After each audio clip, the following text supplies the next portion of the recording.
Hello বন্ধুরা, কেমন আছো সবাই? আশা করি সবাই ভালো আছো। আননোন মুভি চ্যানেলের নতুন একটি ভিডিওতে তোমাদের স্বাগত জানাই। আজ আমরা 2009 সালে মুক্তিপ্রাপ্ত একটি অ্যাকশন প্যাকেজ ডার্ক এবং হৃদয়স্পর্শী সিনেমার গভীরে ডুব দেব, যা তোমাদের প্রাচীন নিনজা বিদ্যার ভয়াবহতা, প্রতিশোধের আগুন এবং টিকে থাকার এক অসাধারণ গল্প শোনাবে। সিনেমাটির নাম নিনজা অ্যাসাসিন। চলো আর দেরি না করে ঝাঁপিয়ে পড়া যাক এই ভয়ঙ্কর নিনজা জগতের গভীরে। গল্পের প্রথম পর্বে আমরা দেখি ছোট ছোট অনাথ শিশুদের রাতের আধারে তুলে নেওয়া হচ্ছে। তাদের নিয়ে আসা হচ্ছে এক নিচু স্তরের রহস্যময় জাপানিজ প্রশিক্ষণ কেন্দ্রে। এই কেন্দ্রটি হলো ওজুনু ক্ল্যানের গোপন আস্তানা। এদের কাজই হলো এই শিশুদেরকে পৃথিবীর সবচেয়ে ভয়ঙ্কর এবং নিখুঁত গুপ্তঘাতক বা অ্যাসাসিন হিসাবে গড়ে তোলা। এখানে কোনো নিয়ম নেই, কেবল আছে চরম নিষ্ঠুরতা আর টিকে থাকার লড়াই। আমাদের গল্পের মূল চরিত্র রাইজো, সেও তাদেরই একজন। ছোটবেলা থেকে সে এই ক্ল্যানের হাতেই বড় হয়েছে। তার জীবনে বাবা মা, ভাই বোন বা কোনো স্নেহ ভালোবাসার স্থান ছিল না। ছিল কেবলই ট্রেনিং আর ট্রেনিং। দিনের পর দিন তাদের শারীরিক এবং মানসিক সীমা অতিক্রম করতে বাধ্য করা হতো।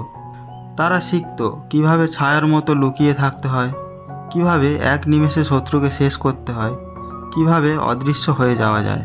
এই প্রশিক্ষণের প্রতিটি ধাপই ছিল অমানবিক। একটা ভুল করলেই নির্দয়ভাবে শাস্তি দেওয়া হতো। বাঁচার জন্য একে অপরের সাথে প্রতিযোগিতা করতে হতো। প্রয়োজনে একে অপরের ওপর আঘাত হানতেও দ্বিধা করতো না। এই ক্ল্যান তাদের মধ্যে কোনো মানবিক অনুভূতি রাখত না, শুধুমাত্র একটি হত্যাকারী যন্ত্র পরিণত করত এই অনাথ শিশুদের। রাইজোর মতো আরও অনেক শিশু ছিল সেখানে। তাদের মধ্যে কিরিকো নামের একটি মেয়ের সাথে রাইজোর একটা অদ্ভুত সম্পর্ক তৈরি হয়। নিনজা ট্রেনিংয়ের এই অন্ধকারের মধ্যেও কিরিকো ছিল যেন এক ঝলক আলো। সে স্বপ্ন দেখত এই ক্ল্যানের বাইরে এক সাধারণ জীবনের, যেখানে কোনো খুন খারাপি নেই, কেবল শান্তি আছে। রাইজো ধীরে ধীরে কিরিকোর প্রতি দুর্বল হয়ে পড়ে। তারা একে অপরের সান্ত্বনা হয়ে ওঠে। কিন্তু ওজোনু ক্ল্যান তাদের শিষ্যদের মধ্যে কোনো ধরনের মানবিক সম্পর্ক বা দুর্বলতা সহ্য করত না। কিরিকো যখন এই ক্ল্যান থেকে পালানোর চেষ্টা করে, তখন তাকে ধরে ফেলা হয়। ক্ল্যানের নিষ্ঠুর নিয়ম অনুযায়ী বিশ্বাসঘাতকতার শাস্তি হলো মৃত্যু। রাইজোর চোখের সামনে কিরিকোকে নির্মমভাবে হত্যা করা হয়। এই ঘটনা রাইজোর মনে এক গভীর ক্ষত তৈরি করে। তার ভালোবাসার মানুষটিকে চোখের সামনে মরতে দেখেও সে কিছুই করতে পারেনি। এই ঘটনা রাইজোর মনে এক নতুন আগুন জ্বালিয়ে দেয়, প্রতিশোধের আগুন। সে প্রতিজ্ঞা করে, যে ক্ল্যান তার ভালোবাসাকে কেড়ে নিয়েছে সেই ক্ল্যানকে সে ধ্বংস করবেই। তো বন্ধুরা, আমরা চলে আসি সিনেমার দ্বিতীয় পর্বে। কিরিকোর মৃত্যুর পর রাইজোর জীবনের উদ্দেশ্যই পাল্টে যায়। সে আর একজন সাধারণ নিনজা অ্যাসাসিন থাকতে চায় না। সে চায় এই অন্ধকারের জাল ছিন্ন করতে। সে আরও কঠোর পরিশ্রম শুরু করে, তবে এবার ক্ল্যানের অনুগত থাকার জন্য নয়, বরং ক্ল্যানকে ধ্বংস করার জন্য। সে ক্ল্যানের প্রতিটা নিনজা কৌশল আয়ত্ত করে, তাদের প্রতিটি দুর্বলতাও খুঁজে বের করে। এক রাতে রাইজো তার প্রতিশোধের প্রথম ধাপ শুরু করে। সে ক্ল্যানের বিরুদ্ধে বিদ্রোহ ঘোষণা করে। ক্ল্যানের অন্য নিনজারা, যারা একসময় তার সহপাঠী ছিল, তারাই এখন তার শত্রু। রাইজো তাদের বিরুদ্ধে ভয়াবহ রক্তক্ষয়ী সংঘর্ষে লিপ্ত হয়। প্রতিটি ধাপে সে তার নতুন করে পাওয়া শক্তি এবং প্রতিশোধের আগুন ব্যবহার করে অগণিত নিনজাকে পরাস্ত করে। এক সময় সে ক্ল্যানের গোপন আস্তানা থেকে পালিয়ে যেতে সক্ষম হয়। কিন্তু রাইজো জানে ক্ল্যান তাকে সহজে ছেড়ে দেবে না। তারা পৃথিবীর সবচেয়ে শক্তিশালী গুপ্ত সংস্থা। একবার কেউ তাদের হাত থেকে পালিয়ে গেলে তারা তাকে পৃথিবীর যে কোনো প্রান্ত থেকে খুঁজে বের করবে এবং হত্যা করবে। তাই রাইজো আত্মগোপন করে। সে তার পরিচয় লুকিয়ে ছায়ার মতো জীবনযাপন করতে শুরু করে। কিন্তু এই লুকোচুরির মধ্যেও রাইজো থেমে থাকে না। সে ওজুনু ক্ল্যানের সদস্যদের খুঁজে খুঁজে হত্যা করতে শুরু করে, যারা কিরিকোর মৃত্যুর জন্য দায়ী ছিল। প্রতিটি রক্তক্ষয়ী লড়াইয়ে সে যেন কিরিকোর জন্য ন্যায় বিচার প্রতিষ্ঠা করে। এদিকে ইউরোপ জার্মানির বার্লিন শহরে একজন স্মার্ট এবং দৃঢ় প্রতিজ্ঞ ইউরোপোল এজেন্ট মিকা কোরটি কিছু অদ্ভুত এবং ভীতিকর খুনের তদন্ত করছিলেন। এই খুনগুলি এমন অদ্ভুতভাবে হচ্ছিল যে মনে হচ্ছিল খুনিরা যেন অদৃশ্য। কোনো সূত্র নেই, কোনো প্রমাণ নেই। মিকা ধীরে ধীরে সন্দেহ করতে শুরু করে এই খুনগুলো কোনো সাধারণ মানুষ করতে পারে না। তিনি প্রাচীন জাপানিজ কিংবদন্তি এবং গোপন সমাজের ব্যাপারে ঘাঁটাঘাঁটি করতে শুরু করেন।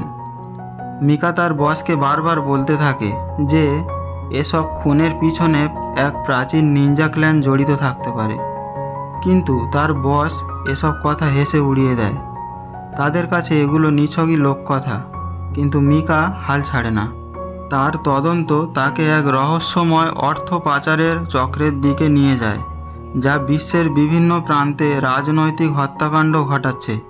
এই অর্থ পাচার চক্রের সাথে ওজুনু ক্ল্যানের গভীর সংযোগ ছিল। মিকা যতই সত্যের কাছাকাছি আসতে থাকে ততই সে ওজুনু ক্ল্যানের নজরে চলে আসে।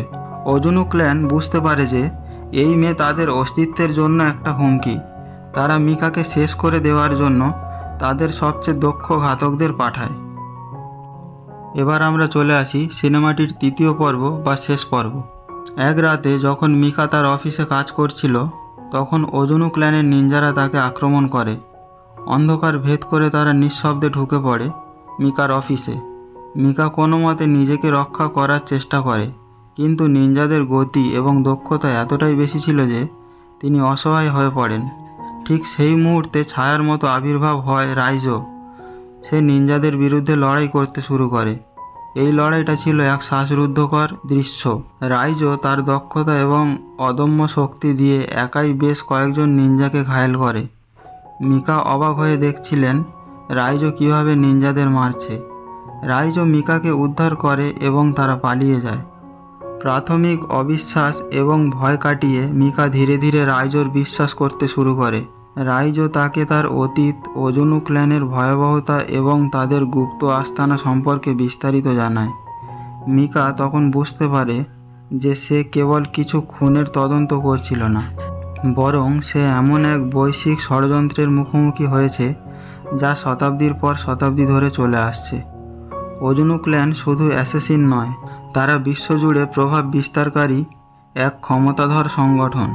রাইজো এবং মিকা মিলে ক্ল্যানের গোপন আস্তানা খুঁজে বের করার পরিকল্পনা করে। তারা জানে এই মিশনটা প্রায় অসম্ভব। ক্ল্যানের প্রতিটি আস্তানা সুরক্ষিত এবং প্রতিটি নিনজা অত্যন্ত প্রশিক্ষিত। ক্ল্যানও বসেছিল না। তারা রাইজোকে তাদের সবচেয়ে বড় বিশ্বাসঘাতক মনে করে এবং তাকে এবং মিকাকে শেষ করার জন্য তাদের সবচেয়ে সেরা নিষ্ঠুর নিনজা তাকেশিকে পাঠায়।